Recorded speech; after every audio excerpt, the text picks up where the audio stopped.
एक दिन हमारी पड़ोसन रेशमा आंटी हमारे घर आईं और अम्मी से बोली, बहुत दिन हो गए यास्मीन, तू बाहर आती ही नहीं है और दिखाई भी नहीं देती। बहुत बिजी रहने लगी है क्या? अम्मी ने उन्हें सारी बात बताई कि कितनी परेशानी है। तब रेशमा आंटी बोली, देख यास्मीन, मैं एक बाबा को जानती हूं, तू भी जाकर उनसे मिल, तेरी सभी परेशानी दूर हो जाएंगी। अम्मी बोली, क्या तू भी रेशमा ये सब बातों पर यकीन करती है? मैं ये सब बाबाओं को नहीं मानती हूं। इस पर रेशमा आंटी बोली, अरे मानती तो मैं भी नहीं थी, लेकिन जब से मैंने उस बाबा से ताबीज करवाई है, तब से मेरे घर की सब परेशानी दूर हो गई और मेरे शौहर को भी काफी समस्याओं से छुटकारा मिल गया है। रेशमा आंटी अपने पति के बिजनेस की बात कर रही थीं। वो बता रही थीं कि उनके पति के धंधे में भी तेजी होने लगी है। फिर रेशमा आंटी बोली, यास्मीन, अब तू माने या ना माने, वो तेरी मर्जी है। फिर रेशमा आंटी अपने घर चली गईं। हमारी परेशानियां कम होने का नाम ही नहीं ले रही थीं।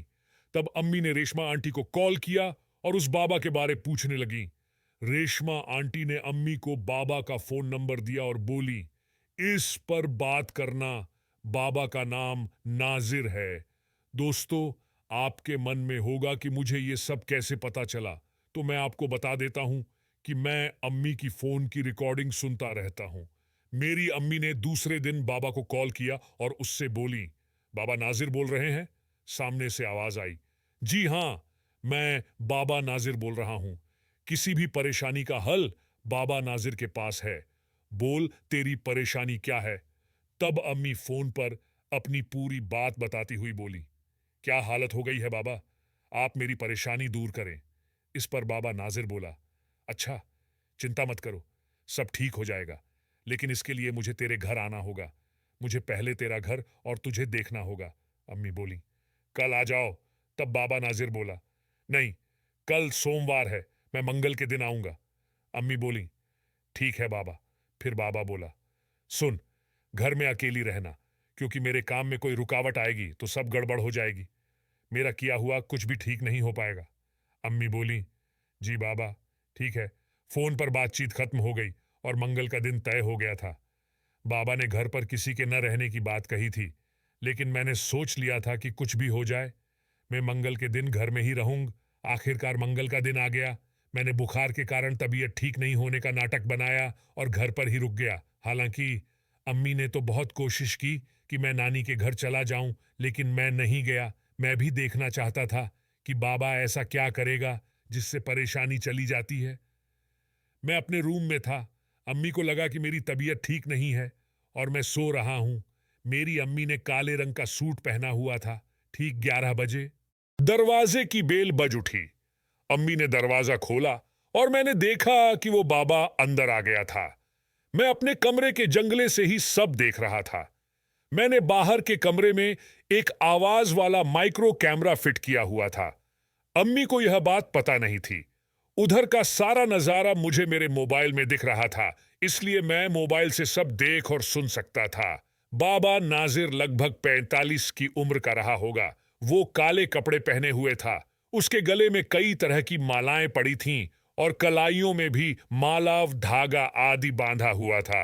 अम्मी उससे अंदर आने को बोली तो बाबा नाजिर अंदर आ गया। उसके अंदर आते ही अम्मी ने दरवाजा बंद कर दिया। तभी बाबा ने बड्ढ बढ़ाते हुए कहा, भोग मांग रहा है। तब अम्मी बोली, कैसा भोग? बाबा बोला, तेरे पति को बाहर गए 6 महीने हो गए हैं ना? अम्मी बोली, जी हां, लेकिन उससे क्या लेना देना? बाबा अम्मी की बात काटते हुए बोला, है लेना देना, भोग देगी तब तेरी सब परेशानी दूर होगी। अम्मी बोली, बाबा कैसा भोग और मैं ये कैसे दूंगी? मैं कुछ समझ नहीं पा रही हूं। बाबा बोला, तुझे एक विधि करनी होगी और उस विधि में तुझे ये हासिल हो जाएगा। ये सुनकर अम्मी बोली, मैं समझी नहीं बाबा, जो भी कहना हो वो साफ बोलो। बाबा नाजिर बोला, तुझे अपने पति की परेशानी दूर करनी है तो तुझे ये काम करना पड़ेगा। इससे इस घर पर आया हुआ काला साया दूर हो जाएगा। शौहर के साथ की बात सुनकर अम्मी चौंक गई और बोली, बाबा ये क्या बोल रहे हो? मैं ऐसा कुछ नहीं कर सकती हूं।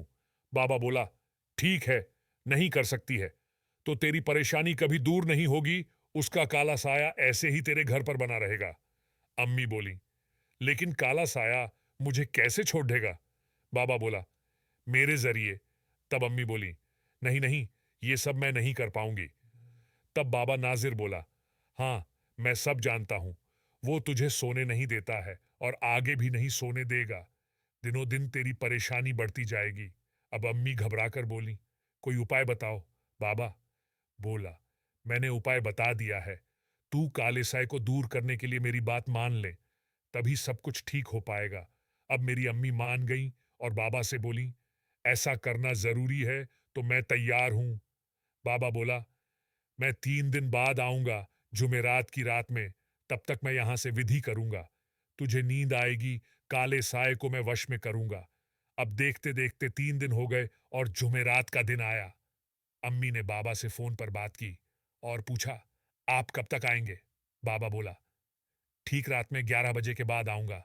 घर में कोई नहीं रहना चाहिए। अम्मी बोली, ठीक है बाबा। उन्होंने फोन रख दिया। अब रात हुई। अम्मी ने जल्दी डिनर बना लिया था और रात में खाना भी जल्दी खा लिया था।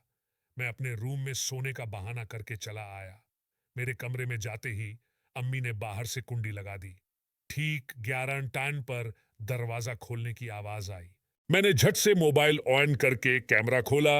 अम्मी अब बाबा नाजिर के पास आई। बाबा नाजिर अम्मी को पास बैठने को बोला और जैसे ही अम्मी बैठी, वो मेरी अम्मी को काले साए से दूर करने लगा और लगातार बाबा ने 4 बार किया। फिर वो सब के बाद मैं भी सो गया। बाबा भी बाद में घर से कब चला गया पता नहीं चला। हालांकि सुबह अम्मी बड़ी खुश थीं। अब बाबा और अम्मी का रोज का काम हो गया था।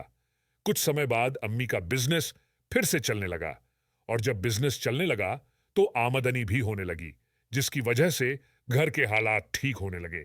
अम्मी को लगता था कि यह सब बाबा नाजिर के जादू से हुआ, लेकिन ऐसा कुछ नहीं था। जब मंदी थी तब बिजनेस मंदी में चल रहा था। वो बोलते हैं ना कि अंधविश्वास के आगे कुछ नहीं दिखता। बस अम्मी के सामने भी बाबा का जादू ही छाया हुआ था। मेरी अम्मी को जो भी काम हो वो बाबा नाजिर से पूछ कर ही करती हैं। आज भी मैं उन दोनों को जब वैसे देखता हूं तो मन में बहुत गुस्सा आता है, लेकिन मैं कुछ कर नहीं सकता क्योंकि अब्बू तो विदेश में थे और पैसा अम्मी से ही मिलता था। मुझे तो डर लगता था कि कभी मैं बिना अब्बू के ही अपने छोटे भाई या बहन का भाई ना बन जाऊं।